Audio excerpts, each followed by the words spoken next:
un nuevo encuentro, una nueva oportunidad en busca de unidad de familia, desarrollo de empresa y contribuir con un país, Colombia, que ustedes y yo saben y sabemos lo merece. Un invitado muy especial. Tal vez no vuelvo a iniciar así, porque todos los invitados que nos han acompañado son muy especiales. Hoy no es la excepción. Dorlan Marín Zapata. Dorlan es especialista en riesgos financieros de la Universidad de Medellín, con diplomados en temas de riesgo financiero y lavado de activos y financiación del terrorismo, con una experiencia de más de 11 años en el sector solidario, en una cooperativa icónica en nuestro medio que es Copantés, y con 5 años de experiencia en el sector financiero. Hoy vamos a hablar del lavado de activos, situación que requiere un compromiso de todas las organizaciones, es decir, independientemente del sector en el cual se mueva la cooperativa, perdón, la organización, la responsabilidad es fundamental y tenemos que actuar de conformidad. Torlan, bienvenido. Aurelio, muchas gracias. Un saludo muy especial. Primero que todo, agradecer por esta bonita invitación, esa gran presentación que acabas de hacer y también un pequeño paréntesis en el cual de que soy un fiel seguidor de cada uno de los programas que realizas, Aurelio. Así que Muchas gracias, Dorlan, y esto es una construcción colectiva. muchas gracias, Aurelio. Muy contento de estar acá con todos ustedes. A ver, tropicalicemos el lenguaje. ¿Qué es eso de especialista en riesgos financieros? ¿Eso es para una gran cooperativa solamente como Copantés o para qué tipo de organizaciones es ese control de riesgos?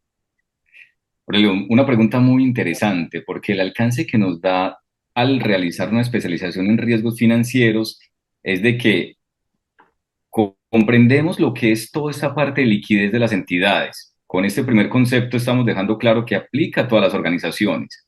Aparte de esto, tenemos también un tema de operativo, que se denomina riesgo operativo, lo cual aplica también para cualquier tipo de empresa.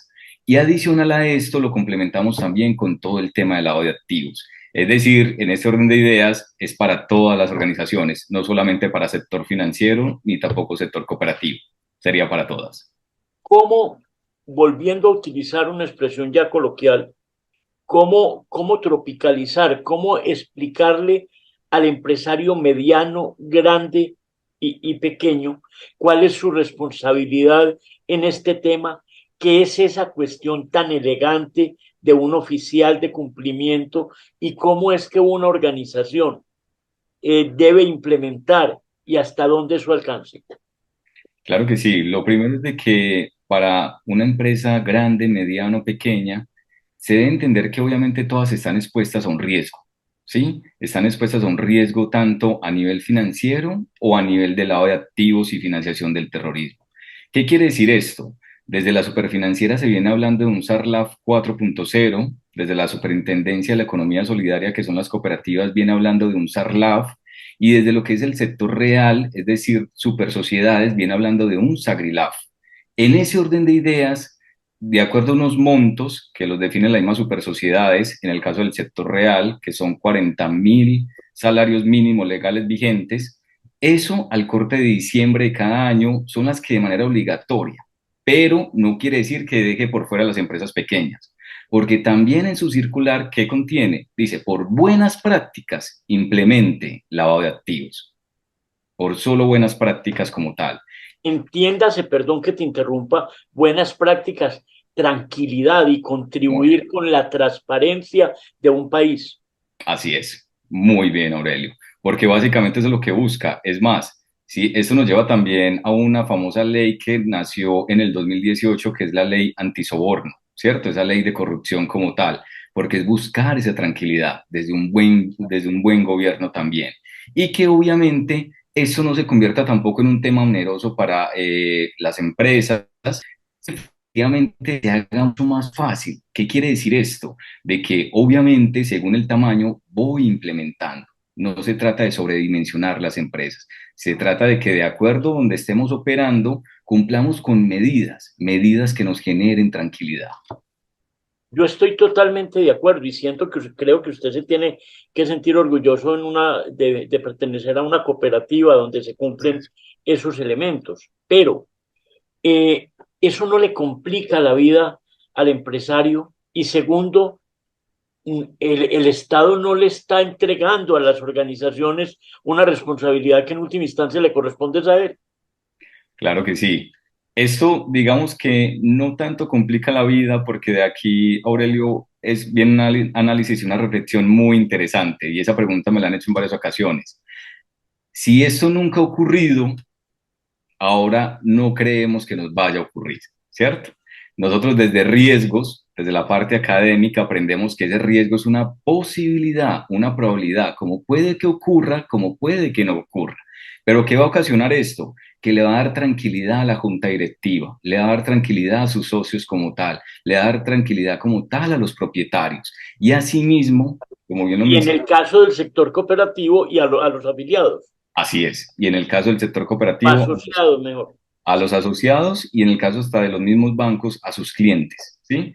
Y adicional a eso hay un concepto muy interesante que se denomina contraparte. En el caso de las demás empresas, junto con quién estoy negociando. Nótese la importancia realmente de hacer esta evaluación de lado de activos. No solamente hacer la negociación, sino conocer con quién tengo negocios. La lista no debe ser corta, pero ¿cuáles son las estrategias indelicadas a las que una organización se puede ver sometida en un momento determinado? Claro que sí, Aurelio. Hablamos de que esas listas o que de pronto puedan estar expuestas, tenemos de que efectivamente cuando son dineros donde personas no los declara, cuando llegan con altas sumas de dinero, coloquemos el caso del sector financiero o de las cooperativas de ahorro, donde la persona dice que lo venía ahorrando hace más de 10 años, X cantidad de dinero, ¿sí? Eso como tal ya es una alerta que me está ocasionando. Pero si la entidad como tal recibe el dinero, estoy asumiendo un riesgo. ¿Y el riesgo cuál es? Que no tengo claridad de dónde viene el dinero. Es claro. Utilicemos el símil que todos conocemos en la calle de un semáforo, Correcto. ¿cierto? Rojo, amarillo, verde. ¿Cuáles son esos semáforos en rojo que a una organización le dice, un momentico, el negocio es interesante, el ingreso es interesante, pero hasta que yo no tenga claridad, no lo hago? ¿Cuáles serían esos indicadores, esos semáforos? La omisión de la información, de los primeros realmente a tener en cuenta y a generar esa alerta, como lo mencionas en ese semáforo como tal, es la omisión al momento de solicitar información. Porque en toda esta tarea que tenemos en el lado de activos hay una que es muy importante y es conocer o mi contraparte o mi cliente o mi asociado como tal. Entonces digamos que ese es el primer semáforo que se debe encender cuando solicito la información, tengo mi lista de chequeo y en mi lista de chequeo como tal hay una negación o de pronto una que comienza a dilatar como tal para entregar esa información, eso ya es un semáforo como lo denominamos rojo, ¿listo? Porque efectivamente no se puede omitir información. A nivel internacional, existe colaboración entre los gobiernos para la información, o simplemente en Colombia nos toca asumir una responsabilidad de dineros traviesos. Aurelio, qué buena pregunta. Tenemos, siempre lo he denominado que antes de estudiar un tema hay que conocer el origen, ¿cierto? Y aquí viene un tema muy interesante. ¿El origen cuál es? Nosotros pertenecemos a un organismo que se denomina GAFILAF. Es un organismo en el cual agrupa grandes o las grandes potencias del mundo y que efectivamente se encargan de evaluar todas las tipologías. ¿Qué significan las tipologías? Actividades en temas de lavado de activos. Y como Colombia pertenece a ese organismo, estamos obligados a aplicar cada una de las recomendaciones que ellos realizan. ¿Y cómo se denominan estas recomendaciones? Las 40 recomendaciones de GAFI. Y sobre eso trabaja la Superfinanciera, Super Sociedades y súper solidaria. ¿Cuáles son, digamos, las medidas, el ABC de las medidas que los gobiernos y las empresas toman y deben tomar para que estas cosas no alteren la verdadera dinámica? En estos espacios, Dorlan, hemos tenido una frase que yo la ratifico y es: buenas ventas no son muchas ventas. Muchos afiliados no son buenos resultados. O sea, hay que tener una transparencia y es lo único que una organización no puede negociar, sus principios y sus valores. ¿Cuáles son esas medidas? Aurelio, muy interesante porque la primera medida siempre serán las personas. Lo acabas de mencionar muy bien. ¿Y eso qué conlleva? Conlleva que requiere un compromiso enorme por parte de cada uno de nosotros, de las personas desde su ética, si bien de una u otra manera, pues esa conducta o ese comportamiento no podemos ir a regularlo, pero sí, por lo menos que esas medidas incluyan el hecho de ser personas transparentes. ¿Por qué? ¿Por qué digo esto? Porque Pero ojo, muchas... perdóname que te interrumpa, Orlan, porque esta es una Sí, conversación de amigos. En así es. nuestra cultura fascinante paisa, con sus cualidades y sus defectos, hay una expresión. Caras se ven, pero corazones no. No Entonces a sabemos. mí puede que la cara me convenza, pero ¿cuáles son los mecanismos para llegar al corazón? Así es. Los mecanismos es una constante evaluación. Es nuestra responsabilidad, ¿sí? Y ese está entre los ABC de las empresas también. Capacitar de manera permanente, evaluar y seguimiento. Una recomendación de ese ABC también, Aurelio, es cuál. Las personas que más seguimiento se le debe realizar, a las personas que más evaluación son los funcionarios, los empleados de las empresas como tal. Ni siquiera es con aquel que voy a hacer el negocio, no. Siempre somos las personas que hacemos parte de la organización, porque nosotros somos el principal riesgo, por así llamarlo, que tiene la entidad, de acuerdo también a lo que acabas de mencionar, Aurelio. Caras vemos, pero corazones no sabemos. Y está demostrado a nivel mundial. Y hay algo, la definición tradicional, que se encuentra en un libro clásico, para muchos en desuso, pero para mí una Biblia de la administración de Kunze O'Donnell, cuando define administración, dice, administrar es un proceso de planear, organizar, integrar, dirigir y controlar, ¿cierto? A través del talento humano y los recursos materiales y técnicos para el logro de un propósito. No se controla por desconfianza, se controla porque es una función, un mandato, algo obligatorio que se tiene que tener en cuenta en el gobierno corporativo y en las organizaciones. Muy bien, Aurelio, y eso me recuerda también de cómo comienza la normatividad de cada uno de los entes de control.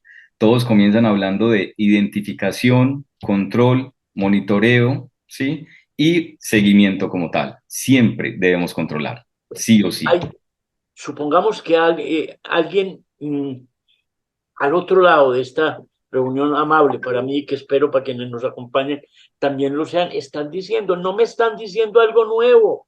Eso es control interno, eso es lo que se debe hacer siempre en las organizaciones. ¿Cuál es la diferencia entre el concepto de control interno y lo que estamos hablando de control de riesgo?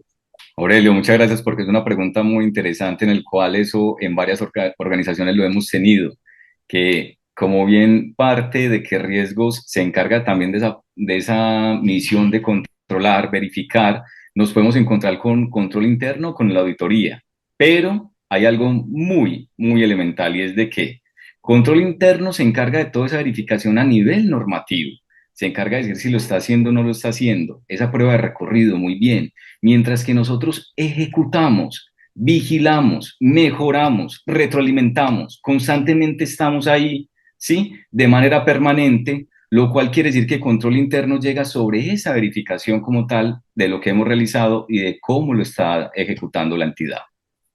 Una empresa de confecciones mediana, una panificadora mediana, una inmobiliaria independiente su tamaño.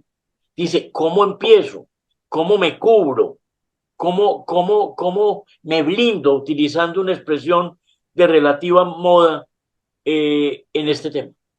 Claro que sí, dentro de esas empresas, Aurelio, yo siempre he recomendado que se debe tener primero que todo un diagnóstico. El diagnóstico lo que debe hacer es que me debe identificar de dónde estoy ubicado, cuál es el sector como tal, qué nivel de riesgo tengo, ¿sí? Porque los sectores tienen niveles de riesgos y adicional a esto, por dónde están mis ingresos, de dónde obtengo los ingresos. Cuando identifico de dónde obtengo mis ingresos, comienzo a hacer esa relación en el sentido de que si esos ingresos están por X o Y cantidad de dinero, pues hago también ese semáforo de venga, comienzo a identificar de dónde proviene ese dinero, tener claridad porque finalmente lo que me relaciona al lado de activos siempre es de dónde provienen los recursos. Y es la primera revisión, la revisión más sencilla y más sana es, ¿tenemos claridad de dónde nos están llegando los recursos? Esa es la primera pregunta que nos debemos hacer. Plan. Me preocupa, sin caer en dramatismo, lo siguiente. Sí, Voy a Aurelio. poner el ejemplo del sector cooperativo, el ejemplo del sector inmobiliario y el ejemplo, digamos, de una empresa de confección. Una cooperativa tiene un asociado hace 15 años. Muy bien. Cuando ese asociado entró, se le hizo el estudio. Es una persona de bien y en el camino se torció. Una inmobiliaria tiene un cliente hace 10 años. Cuando se recibió el inmueble, era una persona de bien y en la mitad del camino torció su rumbo. Una empresa de confecciones le vendía a un distribuidor X, Y, Z hace 14 años y en el camino se torció. Entonces mi pregunta, ¿cómo? Yo digo, un momento, cuando yo analicé el asociado, el arrendatario, el propietario, el distribuidor, hice un análisis, pero yo no puedo garantizar lo que X, Y, Z hace en ese proceso de 10 años. Muy bien, Aurelio. Un muy buen ejemplo porque eso se denomina una debida diligencia, ¿sí? ¿Qué quiere decir esto? Si yo lo llevo al ejemplo de lo que es el sector cooperativo o la cooperativa como tal, nosotros debemos estar en la capacidad de que si el señor, bien sea que tiene negocios con nosotros hace más de 10 o 15 años, debemos de tener la capacidad y que nos acompañamos con el área de tecnología para poder encontrar esas situaciones atípicas donde él o comience a realizar mayores abonos, mayores consignaciones, para comenzar a hacer una entrevista con esa persona. Pero si es una organización, ¿cierto? Como bien lo mencionábamos ahorita, la empresa pequeña o aquella que está queriendo implementarlo por buenas prácticas, pues ese conocimiento que me lleva a lo que mencionabas ahorita, Aurelio. Hice la debida diligencia, es la primera pregunta que me van a hacer. ¿Tenía conocimiento claro de quién era la persona? Y si realmente no lo había hecho, pues comencé mal y identificarlo ahora va a ser mucho más dispendioso, por denominarlo así, y no lo voy a poder clasificar bien. Pero aquí viene un aliciente o algo importante. Nosotros en Colombia tenemos algo que se denomina UIAF, que es una unidad de análisis financiero. Y allí todas las empresas pueden reportar si tienen sospecha de operación en temas de lavado de activos. Y ojo, eso no los compromete en que están denunciando. Tienes un carácter a nivel administrativo, pero ¿cuánto los puede salvar y ayudar? Hay algo que se denomina coloquialmente la letra menuda. Yo pienso que la relación entre las organizaciones y sus aliados estratégicos no debe tener letra menuda, que debe ser totalmente clara y transparente y que dar la información de un asociado, de un cliente, de un aliado estratégico no es de letal sin cumplimiento de la norma. Así es, Aurelio, y más porque uno lo que busca en esto es tener un conocimiento claro, es decir, cuando tengo esa letra menuda o de pronto ocultar algún tipo de información, ¿eso a qué me lleva? Primero, a que esté haciendo una mala referencia de la persona o de la contraparte como tal. Segundo, que se me dificulte realmente tener claridad con quién estamos negociando o con quién tenemos algún tipo de negociación. Y tercero, si no lo conozco, mi pregunta es, ¿qué relación de confianza puedo establecer? Hay una frase que a mí me ha impactado siempre del pionero de una empresa a la cual yo respeto profundamente, que es Di Gómez. Se llamaba don Víctor Julio Gómez. Oye, y él decía, en esta empresa ni se da ni se recibe.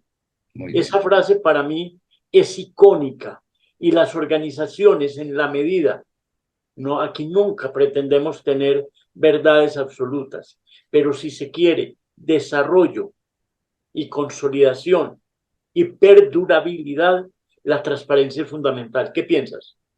Aurelio, totalmente de acuerdo, porque eso es lo primero, y más porque aquí viene lo que mencionaba al comienzo.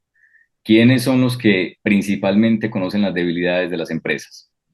Somos nosotros, los que hacemos parte de las empresas como tal. Y eso requiere de mucho compromiso, responsabilidad y ética por parte de nosotros, ¿sí? Y por eso la importancia que todos tenemos, porque siempre lo diré, Y esto no se trata del oficial de cumplimiento, no se trata de la persona que tenga el conocimiento en riesgos, no, se trata de todos. Esto aquí realmente es un trabajo de todos.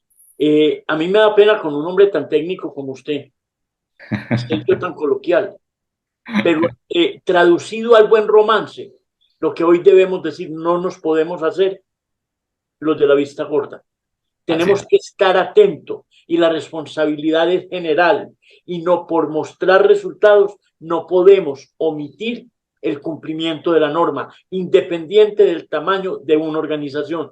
¿Te parece adecuada esa conclusión? ¿Qué le agregas, Dorlan?